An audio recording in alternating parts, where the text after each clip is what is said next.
Danger, Will Robinson. Danger. I've never seen a single episode of the original show.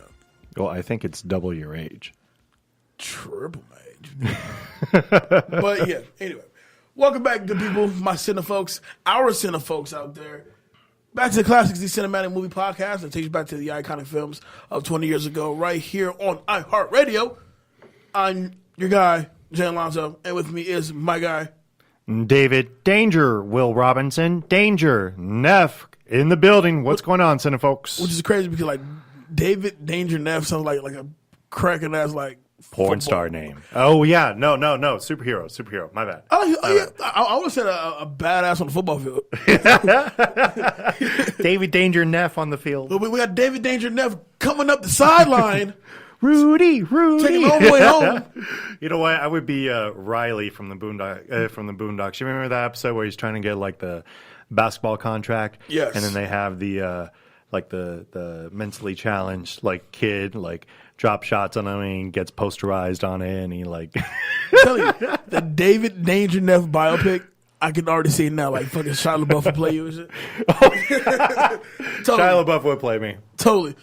It's about you gotta get strong, rock hard. Shia LaBeouf. In the name of Jesus. In the name of Jesus. He's the only one that has a biopic about him, starring him. Right? Yeah. I think the closest guy to ever try to do the exact same thing was Joaquin Phoenix, but they'll call Joaquin Phoenix eccentric. They'll call Shia LaBeouf creepy. Yeah. No. They'll call Phoenix eccentric and just call LaBeouf full-blown crazy. Right. Yeah, he's fucking crazy. Forget about him. But what's going on, man? How was the week? I mean, yeah, it's cool. You know, I had a really, really good week starting the new job. So nice. I'm exhausted because this is like day 7 of 9. You know, for you Star Trek fans, 7 of 9. You know, no, nobody. All right, no worries. Wow. Okay. Anyways, so yeah, no, it was a good week. I caught A Quiet Place.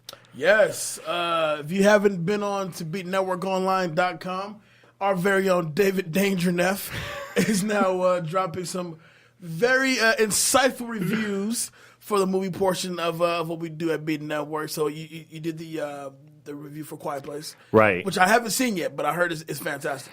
Yes. Man, how do I describe it? It's an old school horror flick. All right, you know how Jaws, in Jaws the movie's 2.5 hours, right?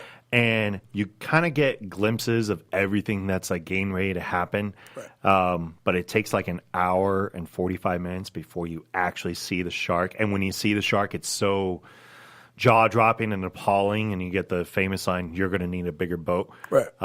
That's exactly what Krasinski here did. You know, he basically he's dropping little hints of how absolutely terrifying this is. And here's.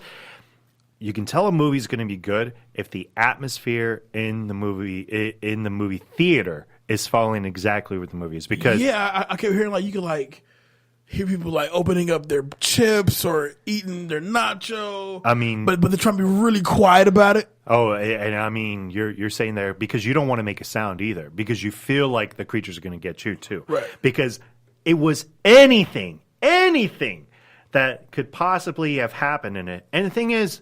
What was also great about was there was not only really strong acting. I have a thing with kid actors that I always believe that the kid actors from like the 1980s are that much better actors than the kid actors of today. But I gotta give credit. Because the girl teenager in the movie, she's actually a deaf actress, right? And she plays a very, very, very key part. In it, and I'll tell you a really, really quick story.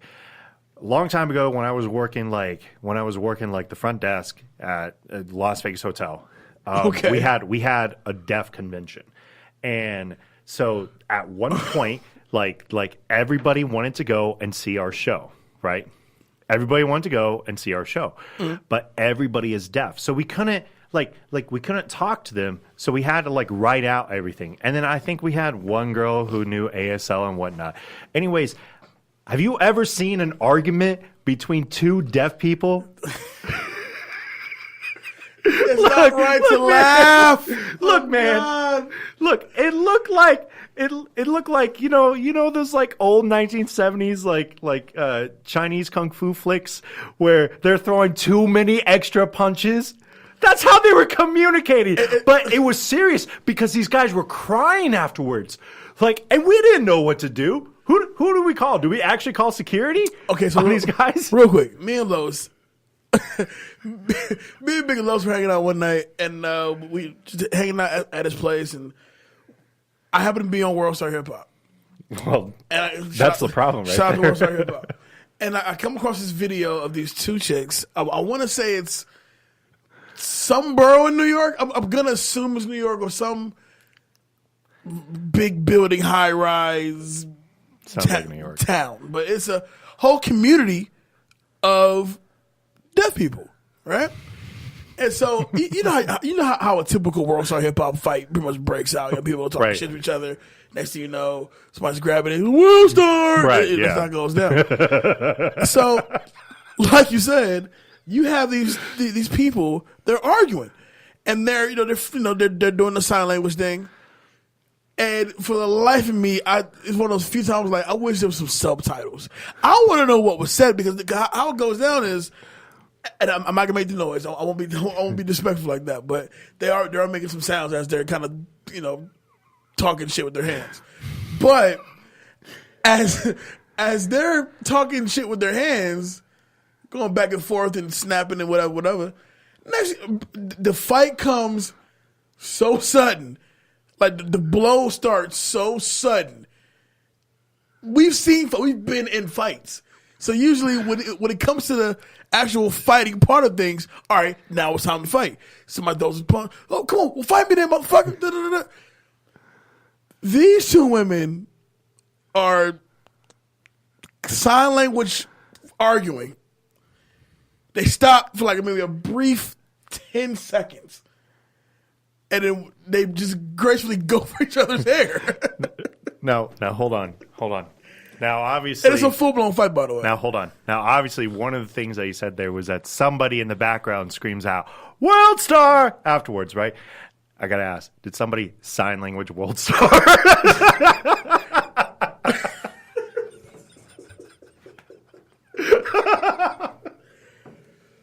Oh, we're going to hell. Okay, I was hoping somebody would like put their hand in front of the camera and go sound like right.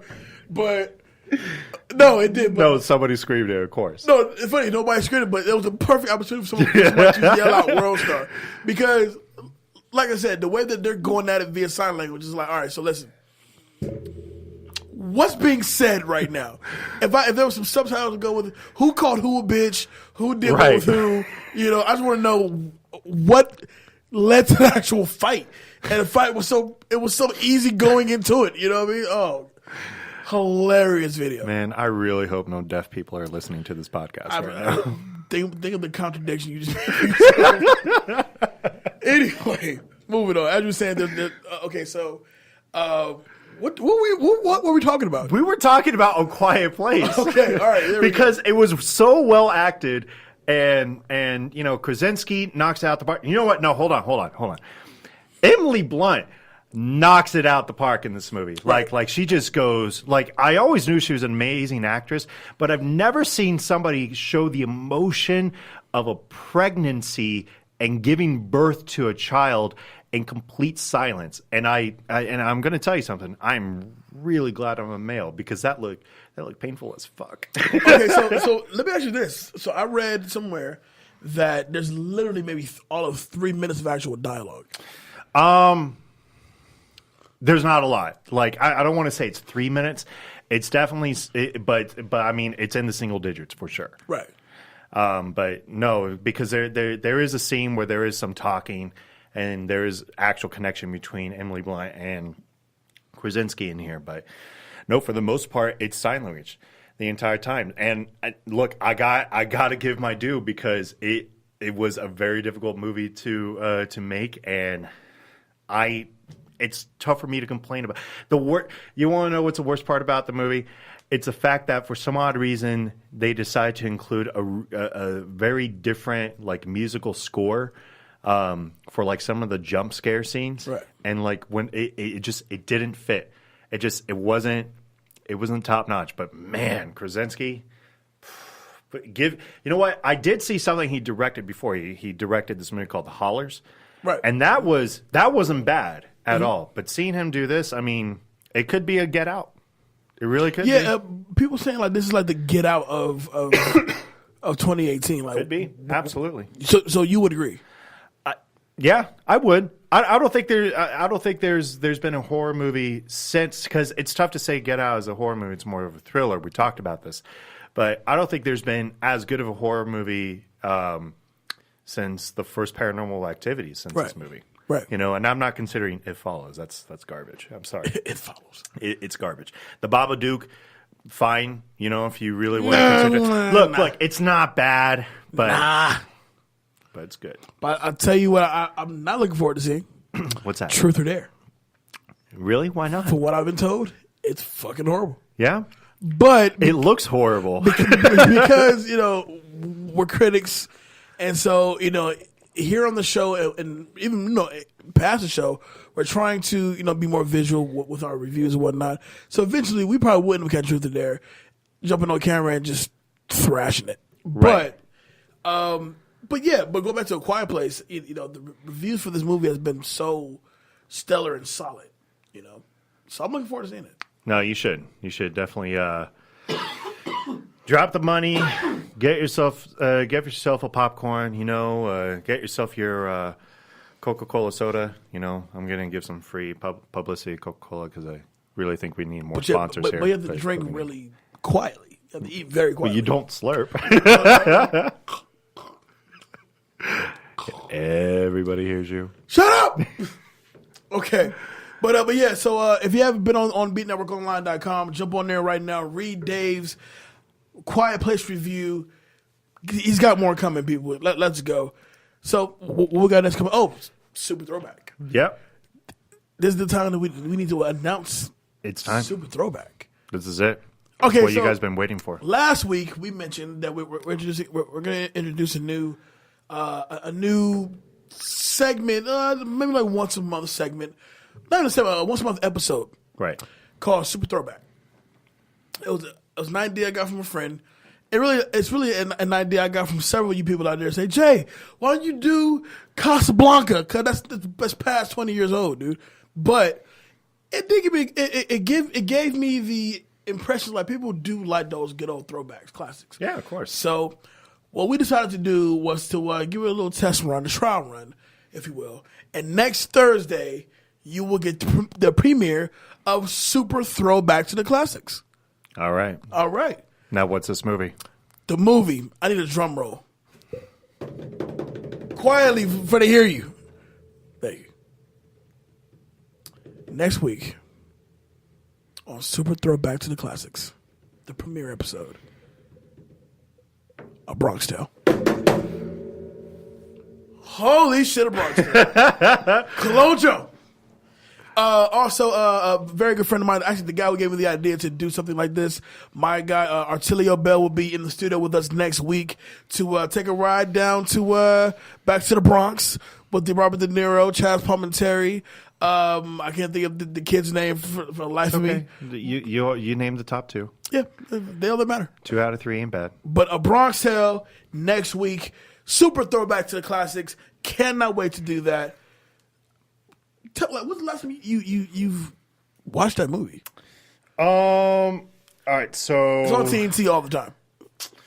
It is on TNT all the time. I will say this: the first time I actually saw A Bronx Tale, I did not see it on TV. I did not see it in a movie theater. I saw it live, performed by Chaz Palminteri as a one-man solo act, and he plays over 28 different characters. Wow. And that's a hell of a story to tell. I'm not going to share that story on the show. I will share with it next week. But to hear Dave's Bronx Tale story, tune in next week. Everybody's going to grab like a cigarette and like, I want everybody to grab like a cigarette and either a brandy or a scotch. And we're just going to go back with the times. Yeah, man. I'm looking forward to this. 'Cause I feel like we have a lot more 30-year-old classics that we can really jump on. Of course, yeah. I think some really good stuff. The Godfather Part 2, oh, man. Trading Places. Trading Places. You know what? War Games. War Games. Glory. Glory. Malcolm X. It's so many great movies that are over 20 years old we can still cover. So, yeah, looking forward to that. Next week, super throwback to the classics. My guy, Artilio Bell, Bronx Hill, tune in. It's going to be a good one, folks. And speaking of tuning in, another episode that we're doing, which is going to we have a set for May 26th. Right. That we're prepping for it as we speak. Breaking down the MCU episode is going down May 26th, featuring the fellas themselves, Big Los, Hollywood Kev from The Noise, will be in the studio with us to do the breaking down of the MCU. All, was it 15? No, it's 18. It's all 18 Marvel Cinematic Universe movies leading up to the release of Heartbreak City, a.k.a. Infinity War. I cannot wait. On May 27th. I cannot wait.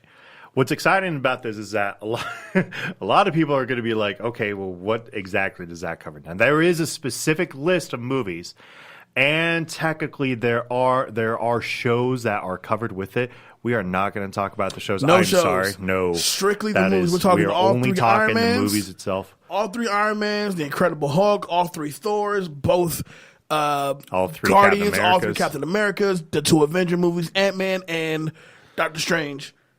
And Black Panther. Covered. And of course, Black Panther. Spider-Man Homecoming too. Yep. Absolutely. You know what? Real quick, because now I'm glad that we brought up Black Panther. Did you see SNL, Black Jeopardy with T'Challa? Okay.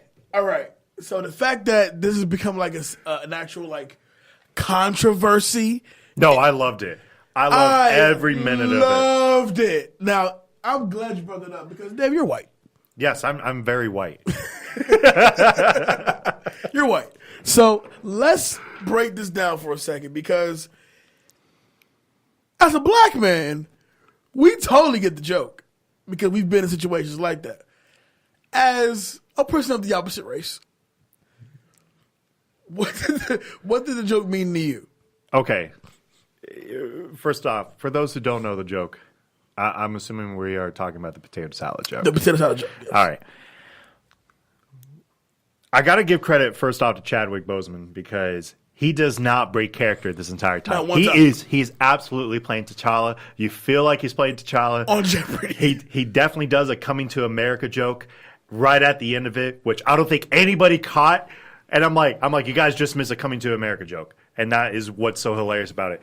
As a white man whose mother makes a potato salad,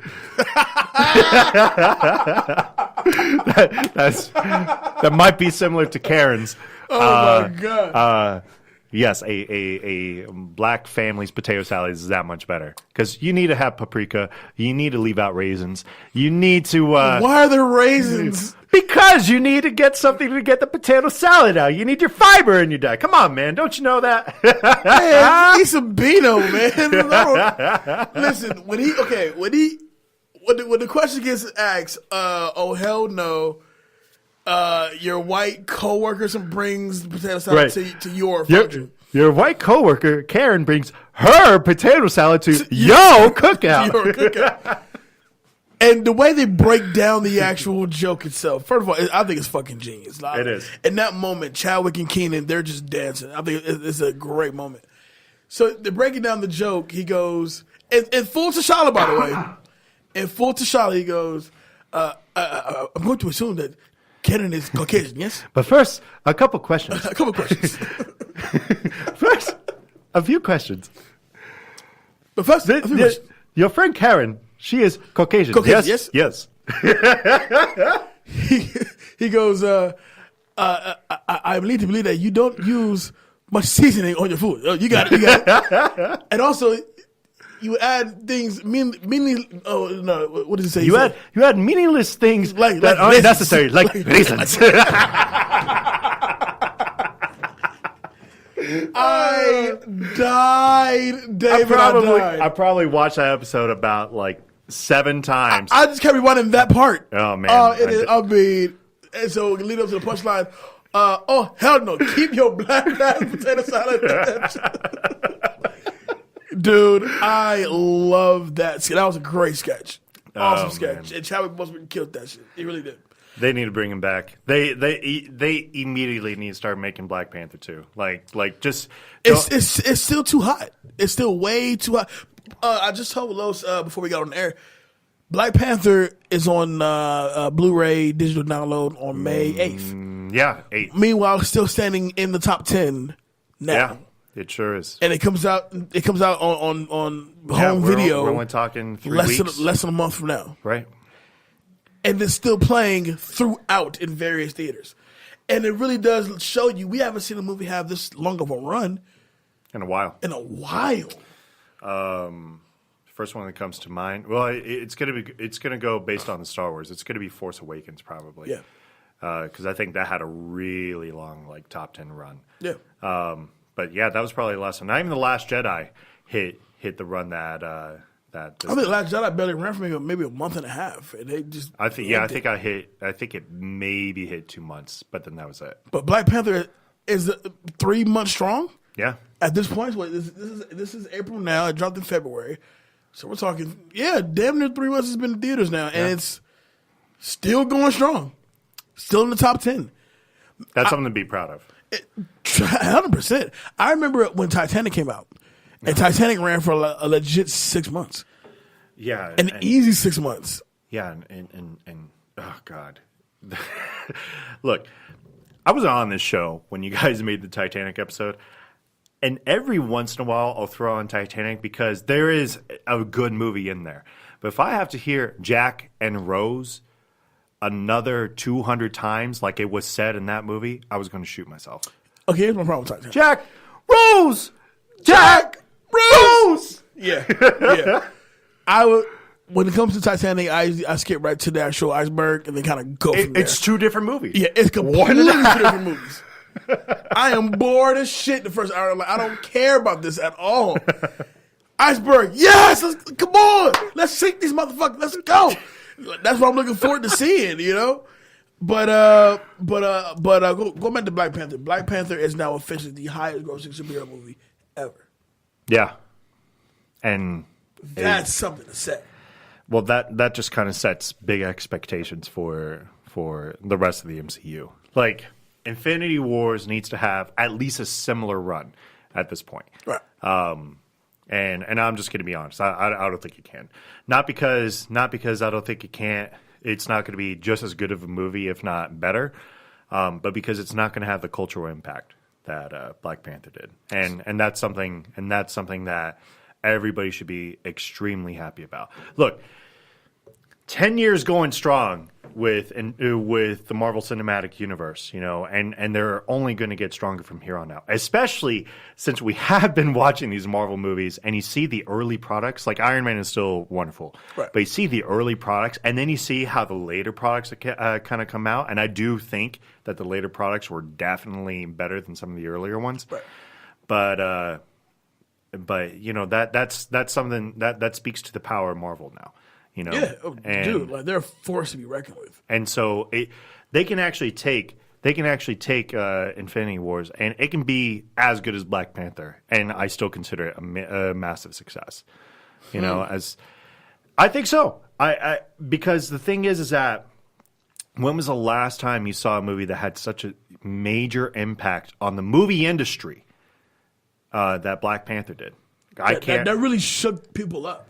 It's been a while. It's definitely been a while. I really can't. Maybe Avatar. Maybe Avatar. And really, that was because it made so much money, and that was really the reintroduction of 3D movies. It was really the fact, you know, James Cameron's name is still quite prominent. So when they say, you know, James Cameron's butt plug, it's gonna be a movie that people will go out and see. Right. But the name holds so much weight. And let's be real, Avatar is basically Fern Gully. It is Fern Gully. But you throw some great effects in there, slap Cameron's name on that joint, you got a $1 billion flick. You really do. I think probably the first Avengers then. The first Avengers definitely had such a massive impact on everybody because it was like, can they actually pull it off? And it's so wonderful to even watch today. And then the first Avengers came out in 2011? 2012. No, it was 2012. 2012. I went to Ohio for Los was crossing over to his frat day that weekend. I went out there and saw him. So 6 years ago was probably the biggest movie to have that similar of an impact. You know, dude, let's talk some trailers. Let's do that. Let's talk a few. I saw some interesting stuff. All right, tell me what you saw. I saw some stuff. I saw I saw the trailer for the Meg yesterday. Have you seen the trailer? I have. Okay. Yeah. All right. For those of you who don't know what the Meg is, it's Deep Blue Sea meets basically a shark, basically like a giant shark. You know, the Meg is based off the scientific animal Carcharodon megalodon, right? Which was a very real prehistoric shark that no longer exists, at least that we know of. Now, on the surface, if something like the Meg was around today, I'd fucking never go in the water. I'm scared to go in the water now, technically, when I go to the beach. So if what I see in this trailer is a real thing, you gotta kill that. That has to die. Have you? There's like this YouTube video. You should check it out of like these Australian newscasters seeing like a giant great white like come out of the water, and this is a huge great white. It almost looks absolutely Photoshop, and like their reactions. Your reaction reminds me of theirs right now. Really? They're like I am. You know, in Australian, I am never going into the water again. But was it a Meg though? I don't know. A megalodon was supposed to be 50 feet long, to give you an idea. And this is like 75 feet long. Yeah, right. No, it's too big. Who better to go out there and kick a 75-foot shark's ass than Jason Statham? I mean, seriously, Jason. What hasn't he done that he's not come out victorious? Crank, he's high all movie. He's high all movie. He falls out of an airplane and dies technically, but survives. Survives. Keep in mind, he doesn't like land on a person's body. He lands on concrete. He hits the car. And bounces off the car. Bounces off and hits the concrete. And still survives. Blinks. He's bleeding, but he blinks. Cranks. He's all right. High voltage, baby. It's coming. We do not. We saw high voltage. High voltage. It's coming. It was a real thing. It was terrible. It was terrible. I have a personal love for like the Crank movie. No. The first Crank I love. I love them both equally. I love Crank. Crank 2, it's just good to see him back doing just the most ridiculous shit ever. Okay. You know? Okay. Going back to this movie. Okay, so one of the scenes that I was like, okay, I'm not sure where this is going. I like that they're taking it serious. But this is really, at the end of the day, a stupid fucking premise. But the little girl, there's some kind of like underwater facility. Little girl's playing with some sort of a crystal ball or some shit. Sounds like Jaws 4. Like Jaws 4. And obviously, in the best cliche way possible, you see the shadow emerging. And it's getting bigger as she's walking. What kills me, though, is that when she looks up, this motherfucker's looking dead at her. Not moving, just looking dead at her. And all they can do is rah and try to bite the damn the whatever is covering them, right? When I saw that, I'm like, huh. Because we've seen Deep Blue Sea. We've seen Jaws. We've seen all the shark movies that we could possibly. We've seen Sharknado. All 5 of them. This isn't Sharknado, thank God. But to have the shark slow down and lock eyes with a little girl for all of, we see maybe 5 seconds, creepy as it looked, dumb as all shit. Yeah, because what is that little girl going to fulfill?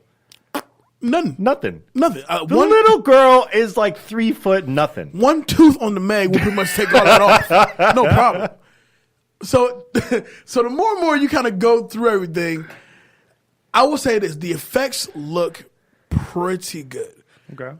There's a scene when the Meg is like swimming underneath. A lot of people look like a bowl of cereal, but like it looks like a bowl of Fruit Loops that she's like swimming under. But besides that, though, I think the movie, as cheesy as it's gonna be, I'm actually looking forward to watching this cheesy, probably B-level flick. So, what are your impressions? Give me your impressions on the Meg, and we'll move on to the next trailer.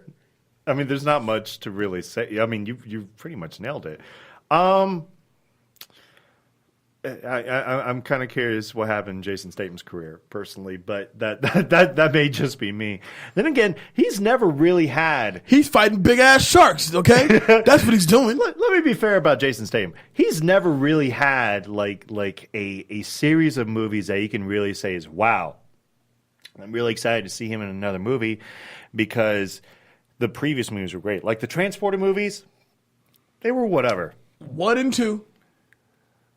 That's okay. It. Was good. 3 was horrible. But that's what I'm saying. Like he hasn't really done a lot of things unless he's attached to like a Fast and the Furious, right? Where you can really appreciate him. And that's what I'm saying. Like, remember when he was going to face off against Jet Li, and it was Jet Li versus Jason Statham in War? Yes, and there was so much promise. It was a missed opportunity.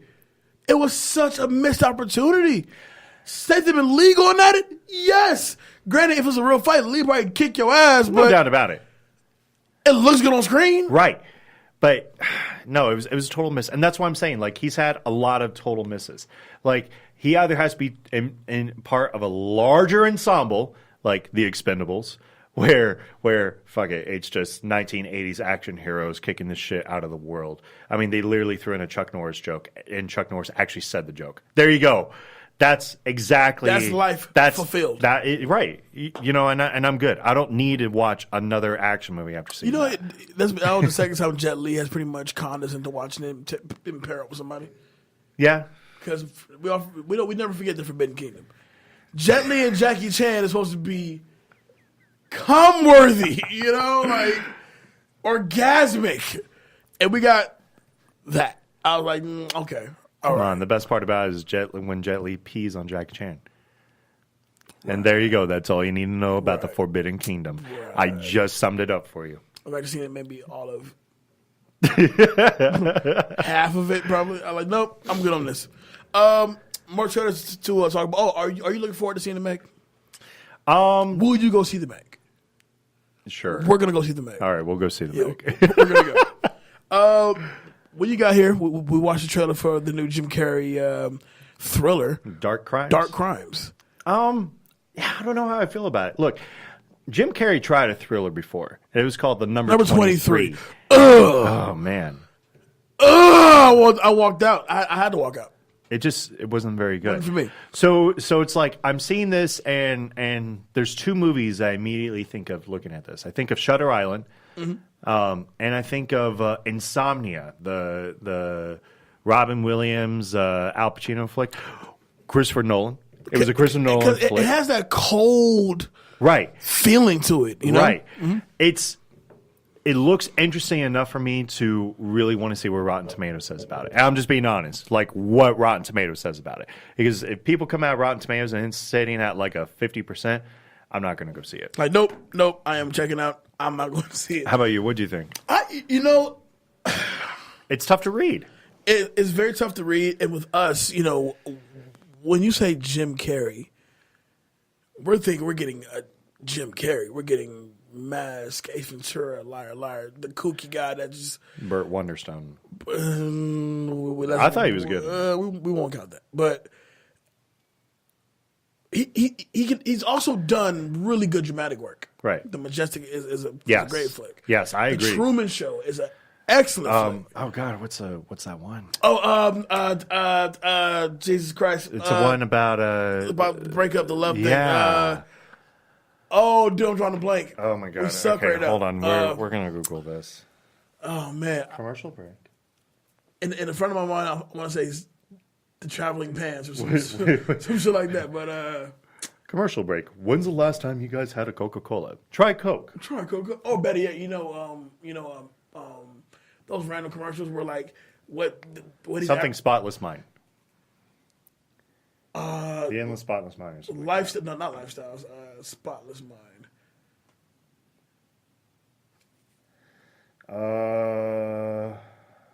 Eternal Sunshine of the Spotless Eternal Mind. Sunshine of the Spotless Mind. God. Oh, okay. Massive fail, guys. Massive. But have you tried Coke? Above all, though, that is a great flick, though. I mean, like Jim Carrey and his dramatic chops, when give him the right material, he really can deliver. Number 23, I'm good on. And that's and that's kind of where I'm at with it. Like, I want to see Jim Carrey in funny things again, but I don't think Jim Carrey wants that anymore. No, I think as sad as it is to admit it, I think we're actually at that point to where funny Jim Carrey is gone. Which is unfortunate. He wants to be an artist, and that's basically we're at this part. There's nothing of wrong. His artistry. And there's nothing wrong with that. There's nothing wrong with it. It's like the Jason Segel route. Jason Segel has literally walked away from comedy, and he's only going to do dramatic stuff from now on. And he's a hell of an actor. Like I actually saw, I can't remember the name of the movie. Which is basically the same direction that Sandler's going. Yeah. When this Netflix deal is over, he just got a brand new deal with A24, and A24 they're known for doing dark shit. So, right.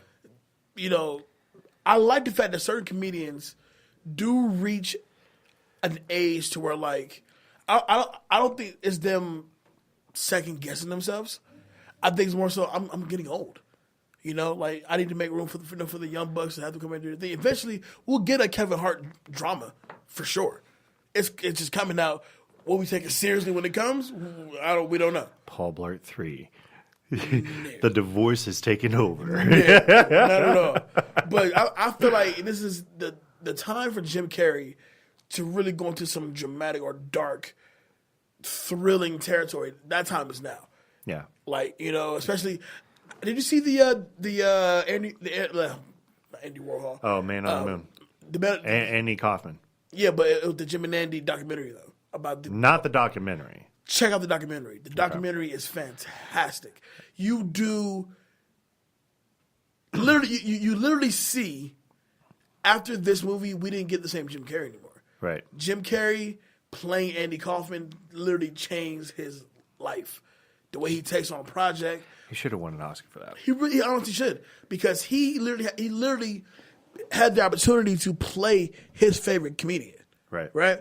So not only that, he's going to beat Andy Kaufman like Daniel Day-Lewis was fucking Lincoln. Like he's going to beat Andy Kaufman with or without the cameras rolling. So he really gets into an issue with Jerry Lawler. He really gets into a fight with like Andy's actual parents. Like he's actually Andy Kaufman. Let me ask you, since apparently we're never going to get to our movie, but we will, promise. Nah, we probably won't. Let me ask you, when you think of artists that take on their own personal passion project, who do you think like changes the most out of those? Like I immediately think of Andre 3000 when he made the Jimi Hendrix, right?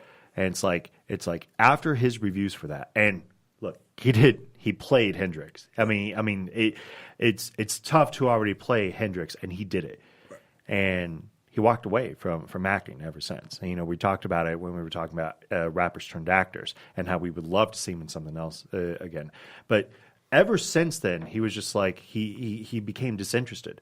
Do you think it's the same thing with Jim Carrey after he played Andy Kaufman, where he just became disinterested in everything? Because I've seen interviews with him lately, and his interviews leave a lot to be desired.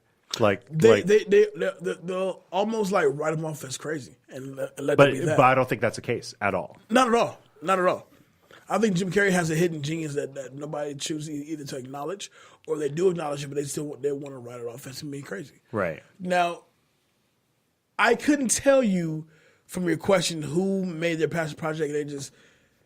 They were done, unless being done means like they died. Well, Daniel Day-Lewis, Daniel Day-Lewis, but then would you call Phantom Thread his passion project? No. I was actually going to say Lincoln.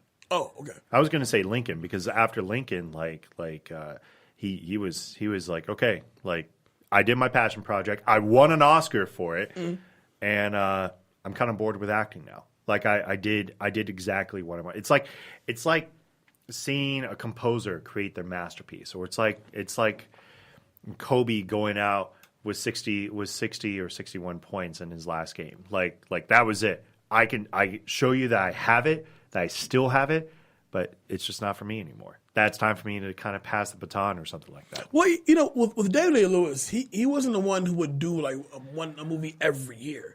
He would probably do one movie every like 4 years. Yeah, but everybody would talk about it. Yeah, because he give it his all. Right.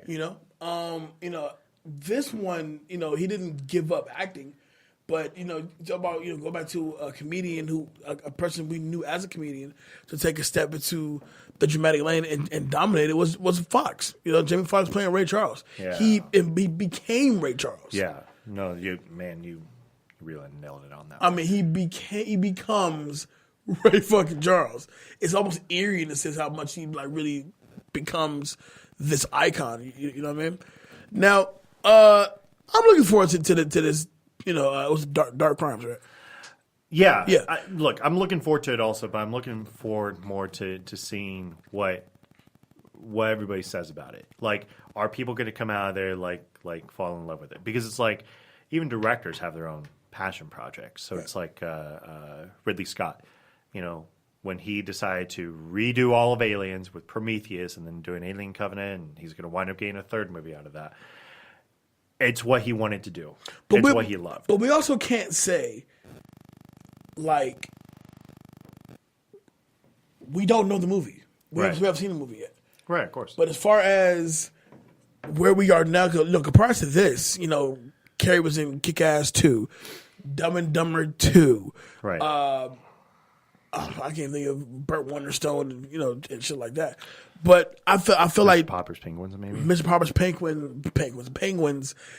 Leading up to this point, you pretty much watched the trajectory of his career go from being the slapstick, funny goofball guy to now being a lot darker. Right. Like taking on certain roles. Like Carrey's doing that. Wow. Well, it's like, Robin Williams even had that patch. Mm-hmm. He had, he did 1 Hour Photo. And Insomnia the same year. And Insomnia in the same year. And 1 Hour Photo was okay. Insomnia really had some interesting themes to it, which it's fun to kind of see that. So I'm excited. I really like to see what somebody's really, really willing to go to what extent. And I encourage actors to do their passion projects. Show us where your thinking is at. It's like Angelina Jolie. Like, she doesn't do acting anymore. She does directing. And she's directing things that she has been wanting to talk about. Right. Stories that she wants to tell. Right. And that's great.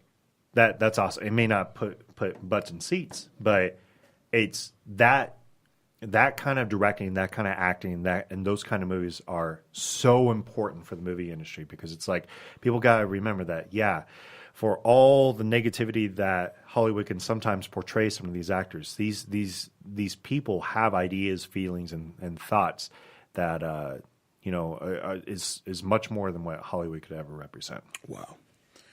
All right, so I have one more trailer. No, sorry, two more trailers. Two more, and I'm dying to get your opinion on these two. So we also have Future World with James Franco. Oh boy. Let me. Okay, you know what? I'm saying it wrong. Mad Max Fury Road Franco. I won't call it that. This movie is trying to be Mad Max so bad. So bad. Here's the cast. James Franco, Suki Waterhouse, Mark Wahlberg's nephew. I don't know his name, but I guess he's a Wahlberg. But it's not Donnie? No, the nephew. Is it a Wahlberg? He's a Wahlberg. But I don't know if it's like Donnie's kid or, I can tell you, man. Yeah, but anyway. Snoop Dogg is in it. Method Man is in it. And this reminds me of The Ghost of Mars. did you ever see a movie called The Bad Batch? No. But you have heard of it, though. Yes. With I've Momoa, heard also Suki Waterhouse. Right. The way that movie is shot is beautiful. Story's a bit weird, but the way the movie is shot, like you can freeze frame any part of the movie and make like your screensaver on your phone. I mean, it's like that beautiful, like beautifully shot. This movie with Franco, you can clearly tell somebody made a deal with somebody. Like, listen, I've been holding this shit for like 2 years. We're putting this out, or I'm shelving it, because you can tell the way this trailer opens up. It's like, are you watching right now? No, I'm not going to watch it right now. Gotcha. No, I looked up The Bad Batch. But with James Franco and all his his Me Too issues, this trailer opens with him being so creeper to, I assume, it's a sex doll or a sex robot or something like that. Lars versus the real girl. That reminds me of that too. Yeah, and I was like, who's seeing this? Is this really going to get a theatrical release? I don't know. Look, to be honest, I haven't seen this trailer. I'm one of those guys that when it comes to trailers, it's hard for me to watch it unless I'm in the movie theater and just so happens to be there. Mainly because I hate being spoiled on certain trailers. So, from what you're describing, first off, I love Mad Max. Like, I love it. Love with a passion. Like, I had not to sound totally geeky, but I have totally completely thought of ideas for like cosplaying as Mad Max and then doing doing Joe in it. Oh, absolutely. Like there's an actual festival, a Mad Max festival, where everybody's just kind of like dressed up like him and whatnot. Yeah, no, I've strongly considered going to it. I've seen Mad Max Fury Road in theaters like 4 times. Yeah, I mean, when you first see it, granted, I was under the influence when I first saw it, but it is an ape shit, crazy ride of a flick. I'm like, okay, wait a minute. What's the gas cost on this movie like? Oh, I don't know. Because it's all practical. They're all really out there driving these cars. I know. So, how much gas did you have to buy to keep these cars souped up? Just the guy chained up, playing the guitar. Oh my God, it's so beautiful. So beautiful. But the way that you're describing this trailer, like it's enough to pique my interest. You know, anything that's going to be a Mad Max clone, Death Race, for example, probably is going to pique my interest a little bit. Yeah. Maybe you should watch it, and then we'll talk about it. All right. At a different time. What's your other trailer? Because I got a trailer. What's your trailer? So I saw the latest Mission Impossible trailer. Good one. And oh man, just everything about it. You know, you mentioned along a couple shows back how Mission Impossible is just one of those series that it's just gotten better as the movies have gone along. And It's like I put some thought into that. I really did. And I was like, should I sit down and really watch? Because I watched the first 3 not that long ago. And 3's great. And 3 is amazing. Yeah, 3's great. You know, and I'm sitting there and I'm like, yeah, no, he really has a point. So it's like this trailer, it's exactly what I wanted. I wanted Ethan to kind of actually start being rogue. Like I know they were kind of starting to do that, but it's like now the agency's like, look, man, we don't know if we can, if you're even part of this team anymore. And there's you're too rogue. There's like the scene where he's like fighting off MI6 agents, and I'm like, I'm sold. Like almost immediately, I'm sold. Cruise just brings it, man. It's so tough. Look, I watched the new Mummy. I get what everybody says. But I liked it. No. I enjoyed it. I've said it before. I'll say it again. Mission Impossible is the only franchise Cruise gives his all to. The Mummy. Oh my God! All you need is kill. Edge of Tomorrow. Things like that. He has stunt doubles for that. Right. His baby will be, always will be. Dude, Top Gun 2 is coming out.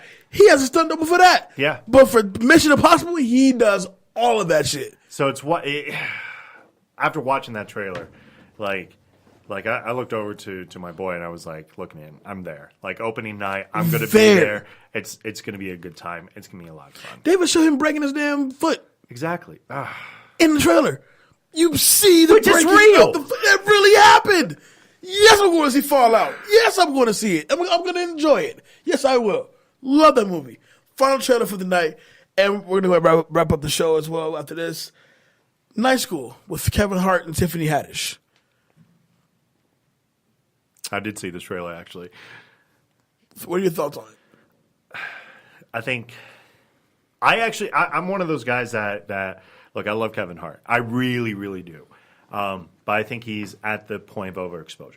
Really? Yeah. I think he because you got to keep in mind, I worked in the Heartbeat weekend.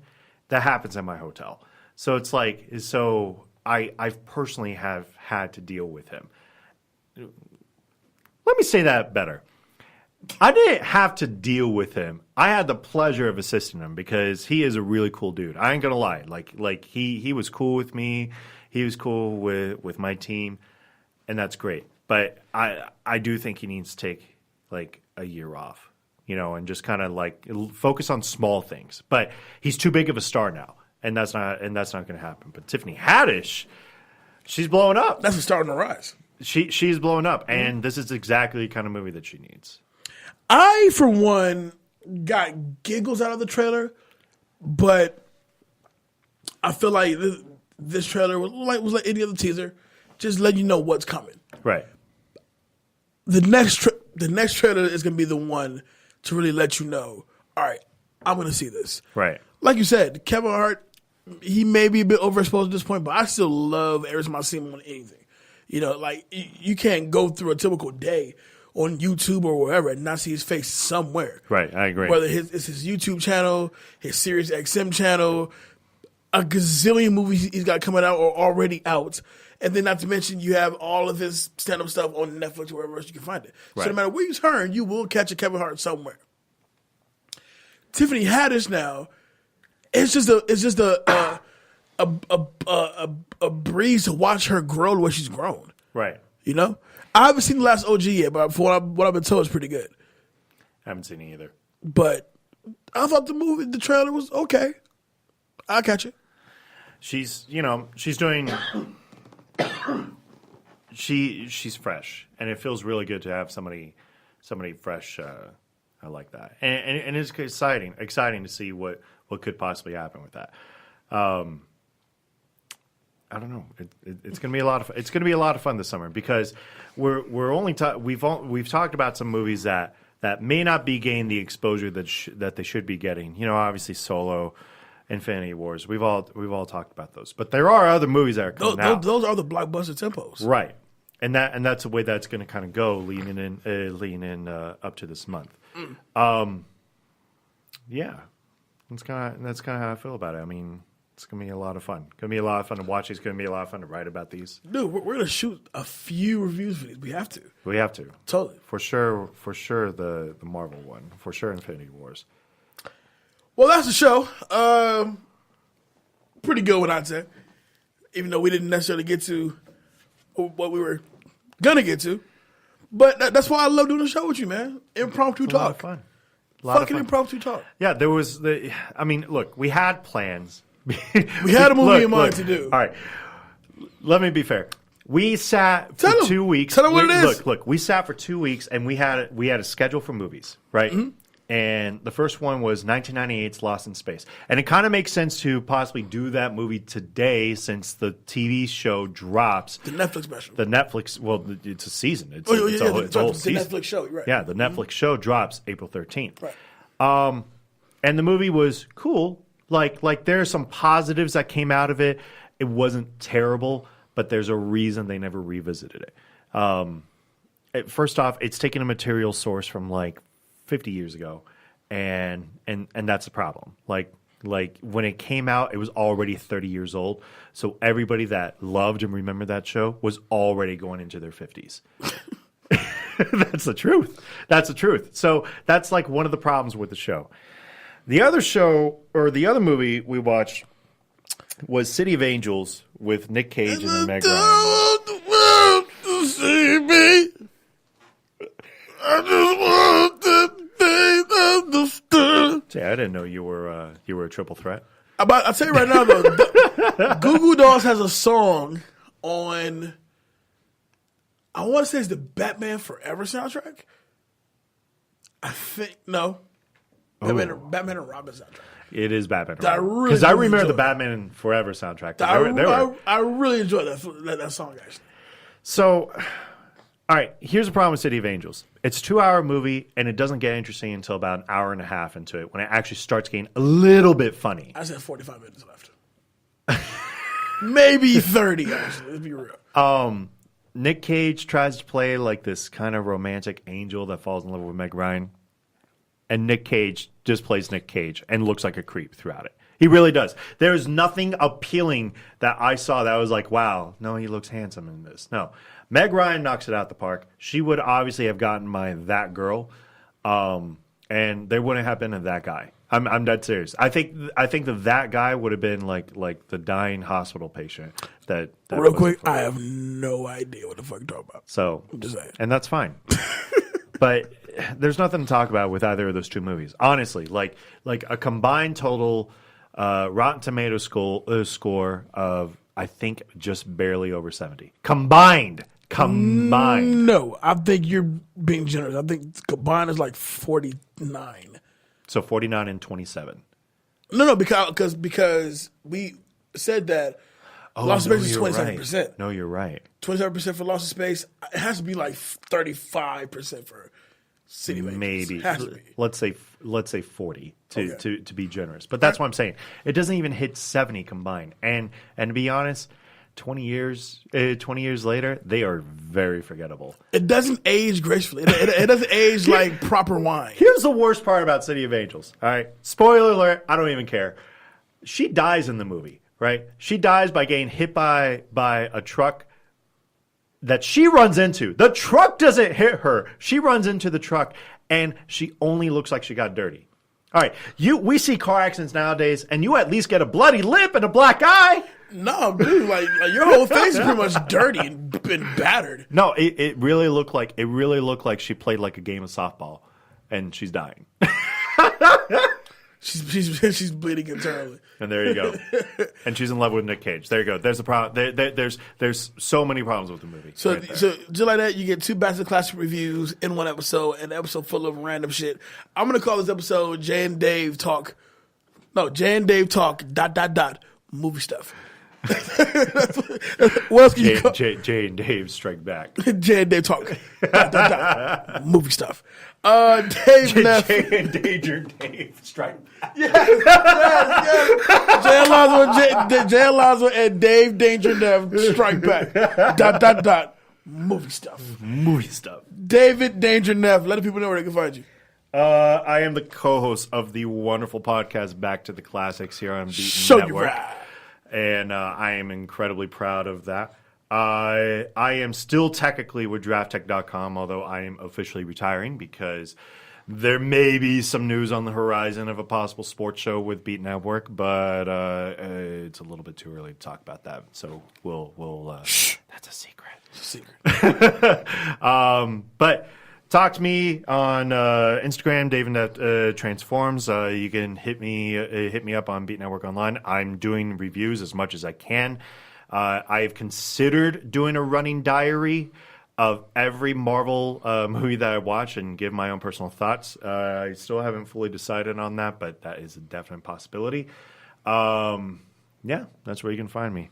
My co-host here, Jay, where can they find you? Well, you can find me headed home and get in bed 'cause I'm tired. Mm-hmm. But for the most part, though, you can definitely catch me on Instagram, Snapchat, Twitter, Facebook. Simply at I am Jay Alonzo. You talk to me, I'll talk back. The Facebook Movie Talk group, Back to the Classics, a Movie Talk group. Jump in, join the conversation. Follow Back to the Classics. Follow this here show on Instagram at BTTC Podcast. Come on, follow us. We'll follow you back if we know you. If not, we'll still check you out, you know. But it's funny because when I post a new episode, we always get a lot of the like other podcasts. Right. We get follow backs all day. Right. I follow none of them back. I should start. I should really start. Shoot like a simple comment. Say, Great hey, show. Hey man, great show. Did we actually listen to a show? No. No.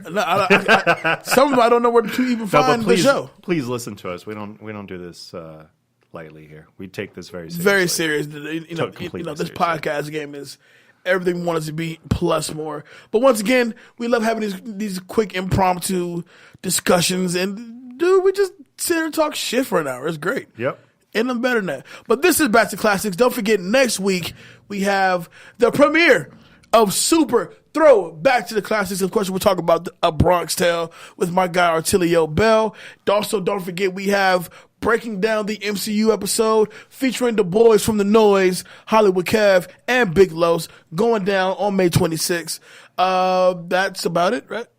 Yep, that's it. We've said too much. I've talked too long. This is Back to Classics. We out this thing. Peace.